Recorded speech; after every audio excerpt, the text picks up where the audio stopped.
The stars had never looked so cold. Admiral Kang Day stood on the bridge of the HSS Unity, watching the massive space station grow larger through the viewport. Nexus Prime.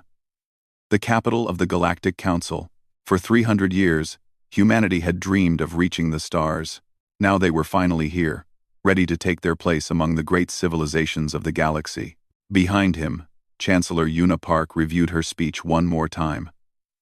She was a small woman with gray hair and kind eyes, but her voice could move mountains. She had spent 20 years preparing for this moment.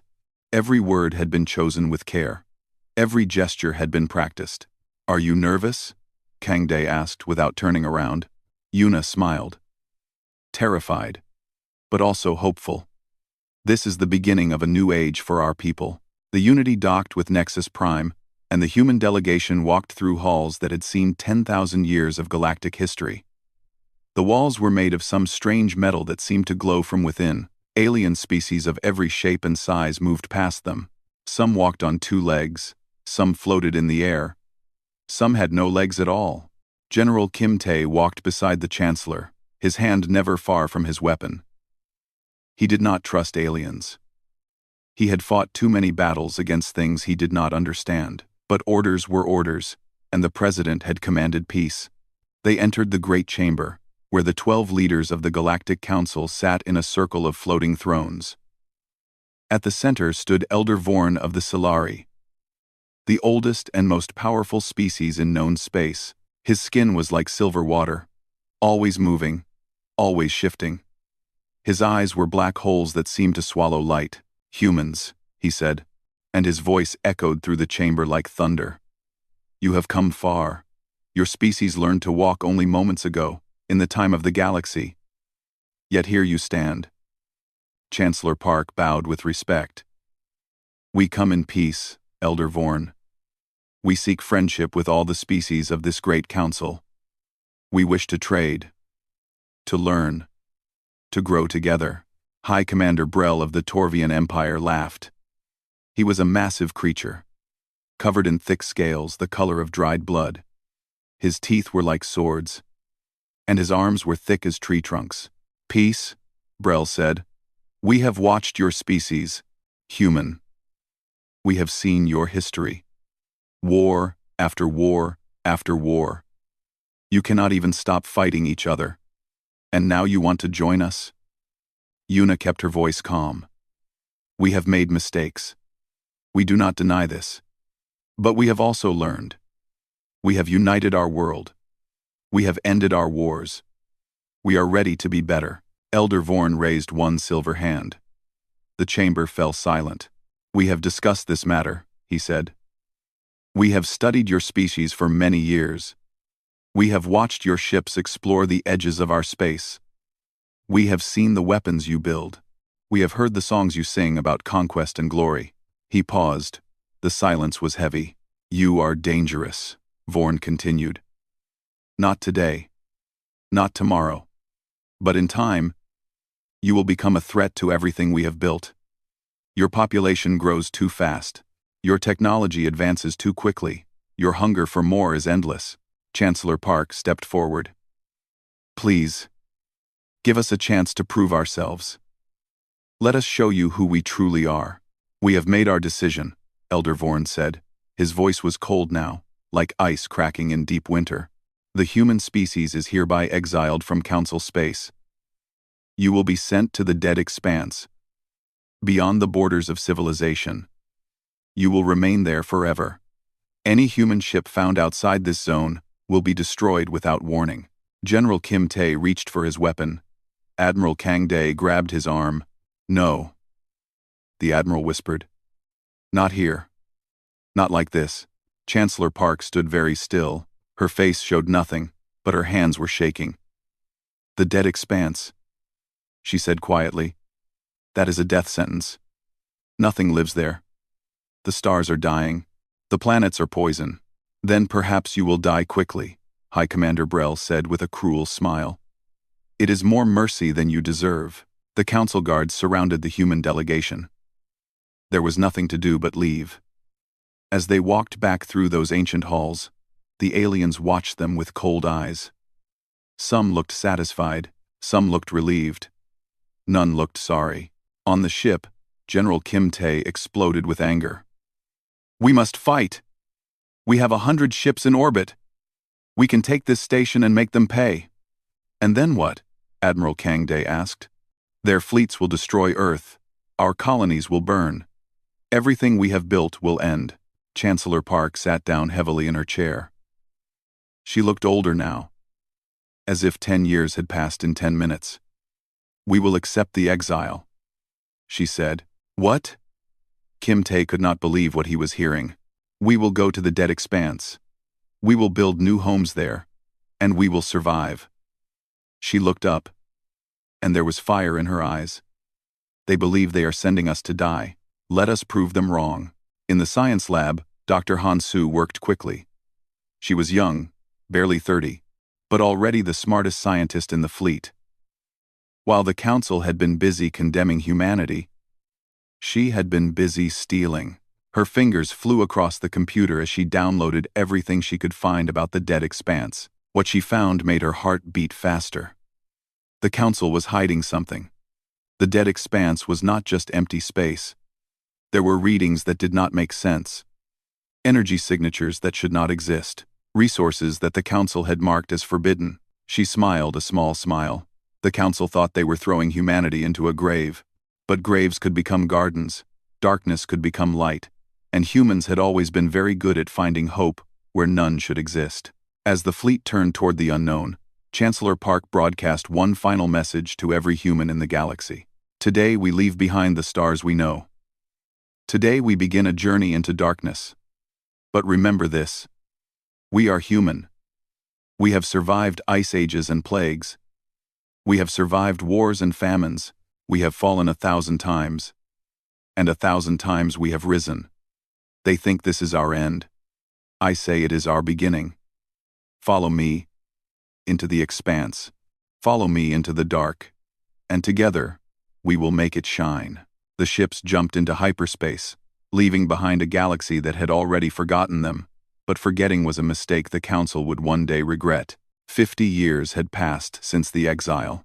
The council had expected humanity to die in the dead expanse. They had been wrong. Dead wrong. Grand Admiral Kang Jin stood on the observation deck of the HSS Vengeance, watching the massive shipyards of New Seoul orbit the planet below. Hundreds of warships were being built. Thousands of workers moved through the stations like ants building a nest. The human stellar dominion had 17 worlds now, each one stronger than the last. Kang Jin was the grandson of the great Admiral Kang Dae, who had died 10 years ago at the age of 92. The old man had lived long enough to see humanity not just survive, but thrive. His last words had been simple. "Make them remember us." Jin intended to do exactly that. The dead expanse had been meant to kill them. Instead, it had made them stronger. The dying stars produced rare elements that existed nowhere else in the galaxy. The radiation storms that should have destroyed their ships had forced them to build better shields. The poisonous planets had pushed them to create new technologies for survival. Where other species saw death, humans saw opportunity. Where others saw impossible, humans saw challenge. And humans loved challenges. Chief Engineer Nari Cho entered the observation deck. She was a small woman with messy hair and oil stains on her uniform, but she was the most brilliant mind in the Dominion. She had designed most of the ships that now filled human space. "It is ready," she said, unable to hide her excitement. "The Void Engine. We finished the final tests this morning." Kang Jin turned to face her. "Show me." They took a shuttle to the research station on the far side of the system. Inside, a team of scientists surrounded a glowing device that hummed with strange energy. Dr. Han-Soo was there too, now an old woman with white hair, but her eyes were still sharp as knives. "We built this using the data I stole from the council 50 years ago," Han-Soo explained. "The dead expanse is not natural. It was created. Millions of years ago, an ancient species experimented with space itself here. They failed, and they died, but they left behind the seeds of something extraordinary." Nari Cho activated the engine. The room filled with light, and for a moment, Jin felt like he was everywhere and nowhere at the same time. The Void Engine can move a ship 3 times faster than anything in the galaxy, Nari said proudly. We can be anywhere before the Council even knows we are coming. Jin nodded slowly. How many do we have? 12? Ready for installation. We can make more. Many more. In another part of the Dominion, Supreme Commander Bora Lee trained her soldiers in the harsh deserts of New Pyongyang. The planet had gravity twice as strong as Earth, and the air was thin and cold. Her soldiers ran through the sand with heavy packs on their backs. They fought in hand-to-hand combat until their knuckles bled. They practiced with weapons until they could hit targets in their sleep. Bora Lee was a legend. She had killed her first enemy at 17 during a pirate raid. She had fought in every major battle the Dominion had faced. Her soldiers would follow her into the heart of a star if she asked. These soft council species have never known real struggle, she told her troops. They have lived in comfort for thousands of years. They have forgotten what it means to fight for survival. But we remember, we have spent 50 years learning how to survive in hell. Now, we will bring hell to them. Her soldiers roared their approval. But not everyone in the Dominion was eager for war. Councilwoman Hana Yoon stood before the Senate of the Dominion, her voice filled with worry. We are becoming something dark, she warned. I understand the anger. I feel it too. The Council wronged us. They tried to kill us. But if we go to war seeking only revenge, we will become no better than them. Some senators shouted at her to sit down. Others listened in silence. We must ask ourselves what kind of people we want to be. Hana continued. Do we want to build an empire of fear? Or do we want to create something better? Something worth fighting for? Grand Admiral Kang Jin respected Hana Yoon. She had known his grandfather. She was the conscience of the Dominion, always asking the hard questions. But even she could not stop what was coming. The message arrived on a cold morning. Intelligence Chief Un Park brought it personally to the Admiral. The Council has begun cleansing operations, Un said, her voice tight with controlled anger. The human colonies that remained outside the expanse, the ones that refused to leave. The Council is destroying them, men, women, children, all of them. Jin took the report and read it slowly. Colony after colony, wiped from existence. Millions of people, dead. Not soldiers, not fighters. Farmers, teachers, children. He put the report down. His hands were steady, but his eyes burned. Call the War Council, he said. All senior commanders, every fleet admiral, every ground force general. That night, the leaders of the human stellar dominion gathered in the great hall of the capital. Kang Jin stood before them, and his voice carried to every corner of the room. 50 years ago, they told us we were not worthy of the stars. They sent us to die in the darkness. We built an empire instead. Now they murder our people, the ones we could not save, the ones who stayed behind because they believed the Council would show mercy. He paused, looking at each face in the room. There will be no mercy. Not from them, and now, not from us. The time for hiding is over. The time for building is over. Now is the time for war. He activated a massive holographic map of the galaxy. Council space glowed in blue. Human space glowed in red. And between them, the stars waited. We will strike the Torvian Empire first. They laughed loudest when we were exiled. They will scream loudest when we return. We will not stop until every human in the galaxy is free.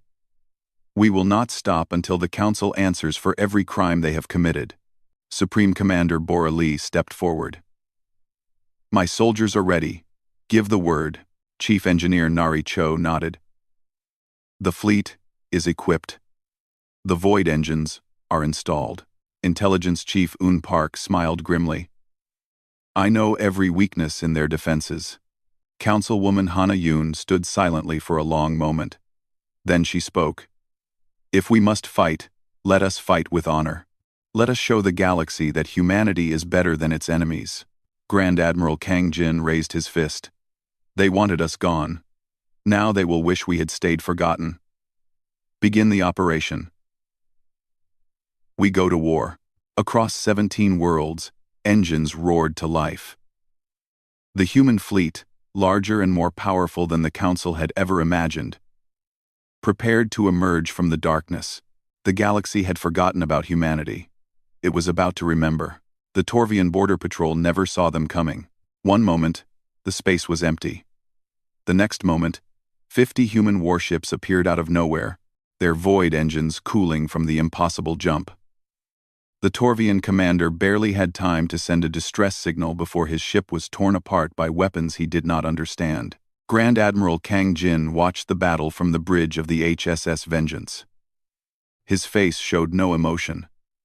But inside, something cold and satisfied was growing. This was the beginning.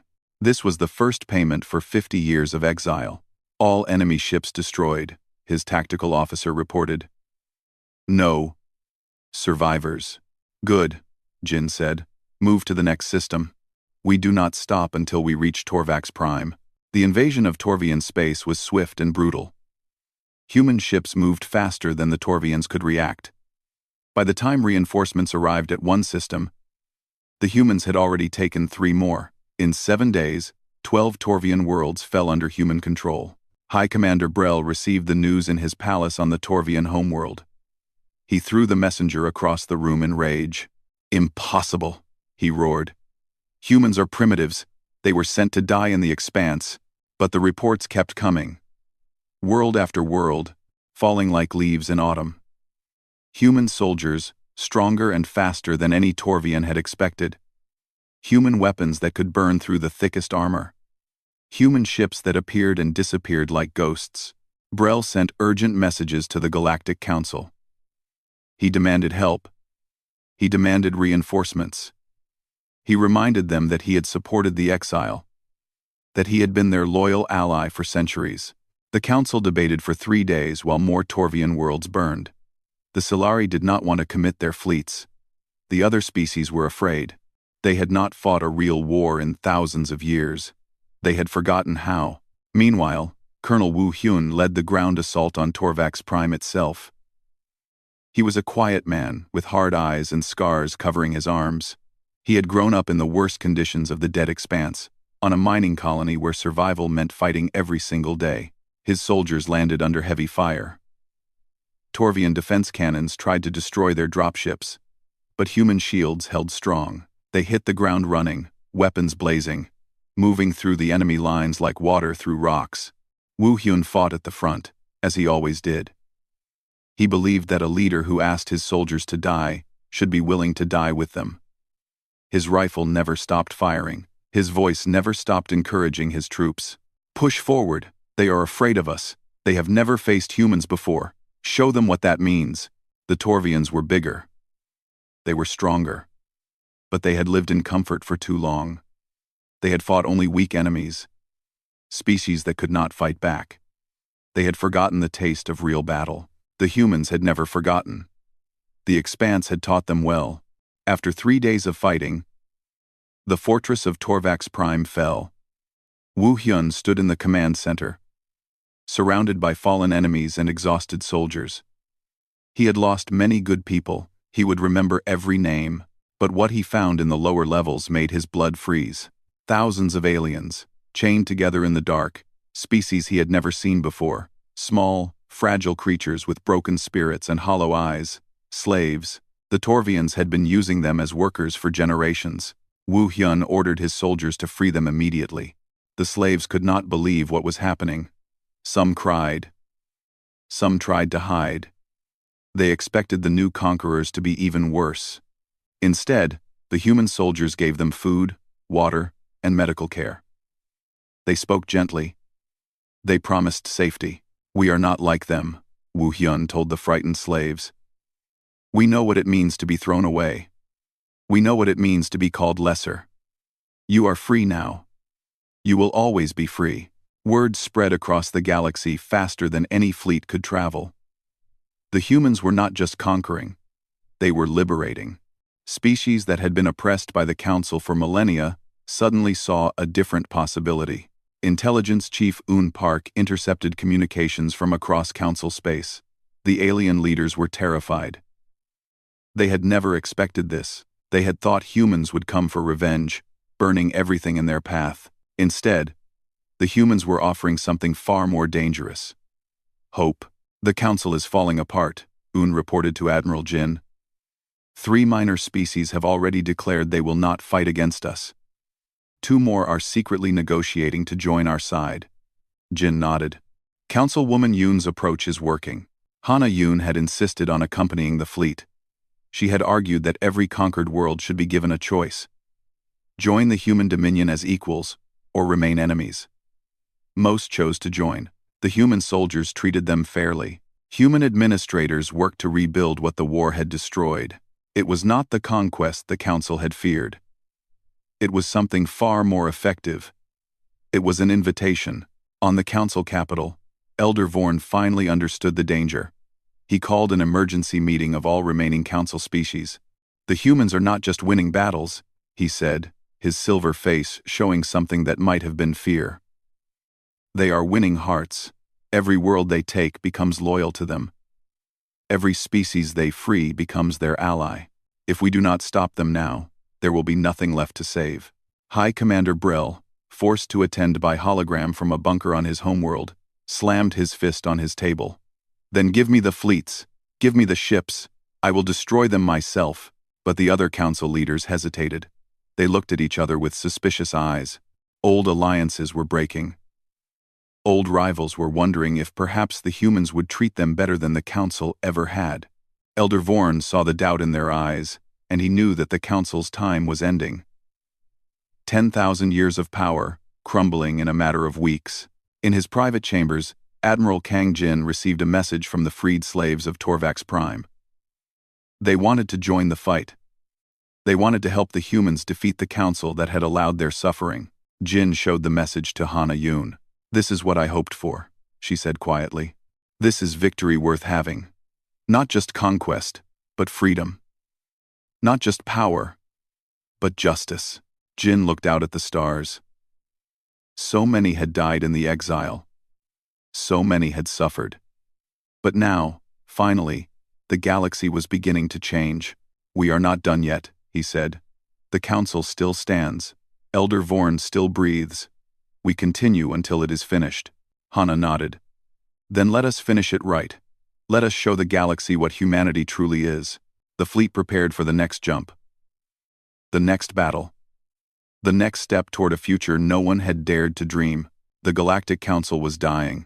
3 species had already defected to the human stellar dominion, bringing their fleets, their knowledge, and their anger at 10,000 years of Council lies. The mighty Torvian Empire was shattered, its homeworld occupied, its armies broken, and now, the final battle was approaching. Grand Admiral Kang Jin stood before the holographic map in the war room of the HSS Vengeance. The Crimson Nebula glowed red in the center of the display. On one side, the combined Solari and Torvian armada gathered for a last desperate stand. On the other side, the largest human fleet ever assembled, prepared for war. 800 enemy ships, Intelligence Chief Un Park reported, including the Solari dreadnought Eternal Judgment. Elder Vorn himself is commanding the fleet. Jin nodded slowly. And we have 512 human warships, plus 190 allied vessels from the species that have joined us. The numbers were close, too close. This battle would decide everything. Captain Sung Min commanded the newest and most powerful ship in the human fleet, the HSS Dawn of Terra. She was young for such a command, only 35 years old. But she had proven herself in a dozen battles. Her ship carried the most advanced void engine ever built, capable of jumping across the battlefield in seconds. Whatever happens today, she told her crew. We fight for everyone who died in the expanse. We fight for everyone the Council threw away. We fight for the future, her crew answered with determined silence. They were ready. The battle began at dawn, measured by Earth's ancient clock.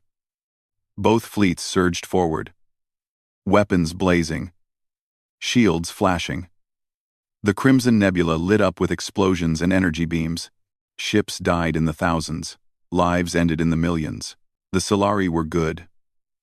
They had conquered galaxies before humans had learned to make fire. Their tactics were ancient and proven. Their weapons were powerful beyond measure. But the humans had something the Solari did not: nothing to lose. They had already lost everything once. They had already faced death in the dead expanse. They were not afraid. Captain Sung Min's Dawn of Terra danced across the battlefield like a ghost. She would appear behind enemy lines, fire devastating volleys, and vanish before they could respond. She destroyed 12 enemy ships in the first hour alone. Elder Vorn watched from his command throne with growing horror. His silver face rippled with emotions he had not felt in centuries. Fear. Doubt. Desperation. How are they doing this? He demanded. Their technology should not be possible, but no one could answer him. No one understood how humans had become so strong, so fast. Meanwhile, Dr. Han Su prepared for the moment she had waited 50 years for. She had discovered the truth about the Council long ago, hidden in the data she stole during the exile. Now it was time to share that truth with the galaxy. She stood before a massive transmitter array on one of the allied worlds. Hana Yun stood beside her, ready to speak. "Are you sure about this?" Hana asked. "Once we broadcast this, everything changes." Han Su smiled sadly. "Everything has already changed. The galaxy deserves to know what kind of monsters they have been serving." The transmission went out on every frequency, in every language, to every corner of the galaxy. Hana Yun's face appeared on screens across a million worlds. "Citizens of the galaxy," she began. "You have been told that the Galactic Council protects you. You have been told that they maintain peace and order. This is a lie. For 10,000 years, the Council has been exiling species they consider dangerous. Not to the edges of space, to the dead expanse. To die." She paused, letting the words sink in. Humanity was not the first. We were simply the first to survive. Before us, there were dozens of species. Entire civilizations. The Council decided they were threats and sent them to their deaths. They have been committing genocide for millennia and calling it protection. The evidence followed. Records, communications, lists of species that no longer existed because the Council had decided they should not exist. The proof was undeniable. Across the galaxy, beings who had believed in the Council for their entire lives suddenly saw the truth. Captains in the Solari fleet looked at each other with horror. They had served murderers. They had fought for liars. In the midst of battle, ships began to break away from Elder Vorn's formation. Solari captains refused to continue fighting for a council built on corpses. "What are you doing?" Vorn screamed at his officers. "Return to formation, I command you." But his commands meant nothing now. The truth had broken his power more completely than any weapon. Grand Admiral Kang Jin saw the enemy fleet falling apart and seized the moment. "All ships, advance. Target the Eternal Judgment. End this now." Supreme Commander Bora Lee led the assault on Nexus Prime itself. Her soldiers stormed the ancient station, fighting through corridors that had stood for 10,000 years. The Council guards fought hard, but they could not stop the tide. High Commander Brel was captured trying to escape in a private shuttle. Bora Lee personally dragged him to his knees. "Remember what you said when we were exiled?" she asked him. "You said we would die quickly. You said it was mercy." Brel snarled at her, but there was fear in his eyes now. "I am not interested in mercy," Bora said. "But I am interested in justice. You will face trial for your crimes. The galaxy will judge you." Elder Vorn did not wait for capture. When the human fleet surrounded his broken dreadnought, when his own officers refused to fight, he retreated to his private chambers. He thought about 10,000 years of power, 10,000 years of decisions, 10,000 years of lies. He could not face what was coming. He could not bear to be judged by the very species he had tried to destroy. When the humans boarded the Eternal Judgment, they found his body in his throne room. He had chosen death over justice. The Galactic Council was no more. Grand Admiral Kang Jin walked through the halls of Nexus Prime, now controlled by human soldiers. Hana Yun walked beside him. "It is over," she said. "The council has fallen." Jin shook his head. "No. This part is over. But now comes something harder." "What could be harder than this?" He looked at her with tired eyes. "Building something better. Proving that we are not just conquerors. Proving that humanity deserves to lead." Hana nodded slowly. "Then let us begin.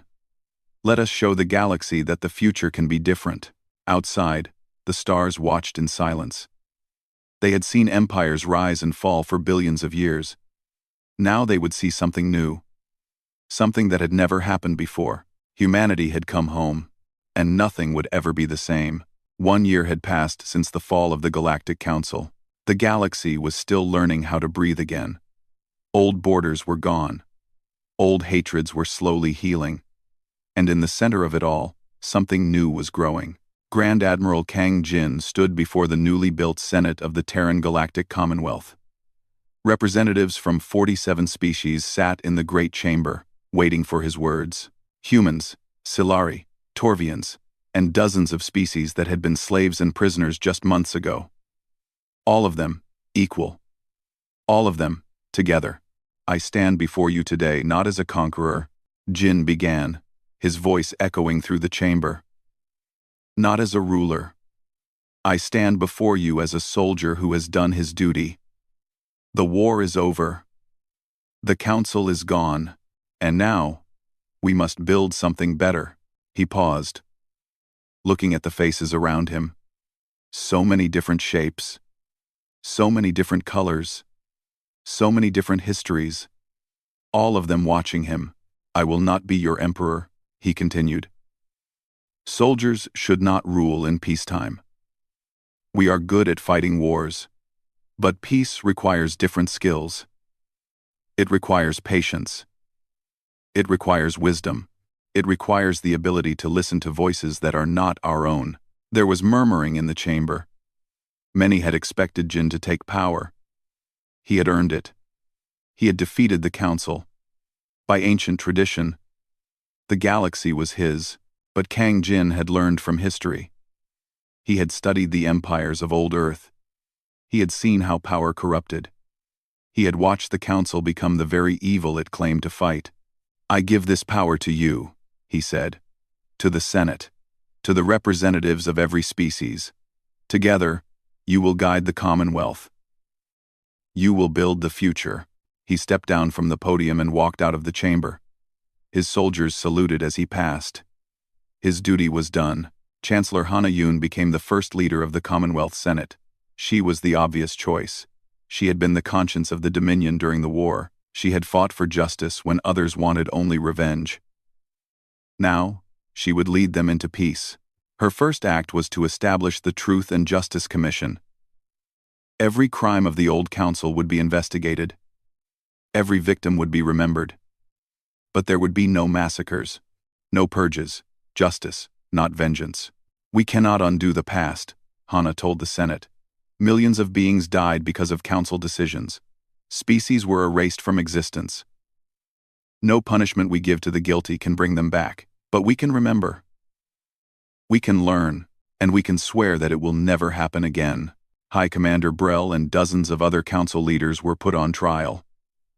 The evidence against them was overwhelming. They had known about the exiles. They had voted for genocide. They had built their power on the bones of the innocent. Some were executed. Some were imprisoned for life. Some were shown mercy because they had tried to help in the end. The trials were broadcast across the galaxy, so everyone could see that the new order believed in fair justice. Admiral Sung Min took command of the Commonwealth Fleet. Her mission was to protect all member worlds equally, human and alien alike. She reorganized the fleet, mixing crews from different species, teaching them to work together. "We are stronger together," she told her officers. "Every species brings something unique. The Silari have wisdom. The Torvians have strength. The smaller species have courage that giants can only dream of. And humans? We have stubbornness. We never give up. Together, we are unbeatable." The fleet became a symbol of the new Commonwealth. Ships crewed by beings who had been enemies just months ago, now fighting side by side to protect the peace. Dr. Hansu finally got the dream she had carried for 50 years. The Academy of United Sciences was built on Earth, in a valley surrounded by mountains and forests. Scholars from every species came to study together, to learn together, to discover together. On the day the Academy opened, Hansu stood before the first class of students. There were humans and Solari and Torvians and beings from species that had no names yet in human languages. All of them young. All of them full of hope. The council told us that some species were better than others, Hansu said. They told us that knowledge should be controlled. They told us that fear was necessary for order. They were wrong about everything. She smiled at the young faces before her. You are the future, not just of one species, but of all species. What you discover here, what you create here, will change the galaxy forever. Never forget that. Never forget that you are part of something greater than yourselves. Greater. On her last day before retiring, she gave a speech that would be remembered for generations. They tried to bury us, she said. They didn't know we were seeds. General Wu Hyun returned to the dead expanse, now called the Cradle of Fire. He had a special mission, one he had chosen for himself. On a barren moon orbiting a dying star, he built a memorial, a simple structure of stone and metal, listing every species that had been exiled to this place by the council. Most of the names were unknown. Most of the cultures were lost forever. They had come here to die, and they had died. Long before humanity ever arrived, the memorial became a place of pilgrimage. Beings from across the galaxy came to see it, to remember what the old order had cost, to swear that it would never happen again. Wu Hyun stayed there, guarding the dead, telling their stories to anyone who would listen. 10 years passed, then 20, then 50. Kang Jin grew old in a small house on Earth, far from the capital, far from politics. He wanted no statues. He wanted no monuments. He wanted only peace. On a spring afternoon, he sat in his garden and watched children playing in a field nearby. Human children, Solari children, Torvian children, children from a dozen species, laughing together, playing games that had no borders. Hana Yoon, also old now, came to visit him. You should be proud, she said, sitting beside him. You built this. You gave them this future. Jin shook his head. I just fought battles. You built this. The scientists built this. The teachers and healers and parents built this. I only cleared the way. They sat in comfortable silence, watching the children. Do you think they know? Hana asked. Do they understand what we went through? The exile? The war? The sacrifice? Jin smiled. Some do. Some will learn. But mostly, I hope they never have to know. I hope they grow up thinking that peace is normal, that equality is normal, that species working together is just how things are. He watched a human girl help a small Solari boy climb a tree. They were laughing. They had no idea they had once been enemies. This is why we fought, Jin said quietly. Not for revenge. Not for power. For them. For a future where children play together without fear. He looked up at the stars, now familiar, now friendly. We were exiled so they could forget us, he whispered. Now the stars remember. And they always will. The sun set over the garden. The children ran home for dinner. And across the galaxy, 1 billion worlds slept in peace, dreaming of tomorrow. Humanity had come home, and home, finally, was everywhere.